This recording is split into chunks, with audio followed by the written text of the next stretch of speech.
रफाकतों का तवाजुन अगर बिगड़ जाए, खामोशियों के ताउन से घर चला लेना।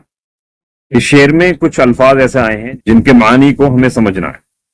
तो जो पहला लफ्ज इसमें है वो है रफाकत। रफाकत के मानी होते हैं साथ, जैसे कि एक पुरानी फिल्म का गाना है, तो उसमें कह सकते हैं कि तेरी रफाकत है तो मुझे क्या कमी है। तो रफाकत के मानी साथ के होते हैं। दूसरा लफ्ज है तवाजुन। तवाजुन कहते हैं बैलेंस को। और तीसरा लफ्ज है ताउन। ताउन के मानी होते हैं एक दूसरे की मदद करना।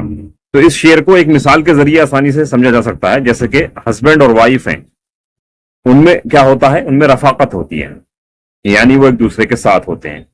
और जब रफाकतों का तवाजुन यानी कि उनके साथ होने का जो बैलेंस है वो जब बिगड़ जाता है, यानी अगर अलग अलग हो जाते हैं वो, तो फिर उसमें नसीहत ये की जा रही है कि फिर आप जो है खामोशियों के ताउन से घर चलाना। फिर यही रह जाएगा, क्योंकि जब घर में एक अकेला शख्स बचेगा, मान लो वाइफ उसकी अलग हो गई, उसका जो रफाकतों का तवाजुन था वो बिगड़ गया, वो वाइफ अलग हो गई, या हस्बैंड अकेला बचा है, तो वो क्या करेगा कि घर में जो खामोशियां रहेंगी बस और वो रहेगा, तो वो खामोशियों के ताउन से यानी खामोशियों की मदद से अपना घर चलाएगा।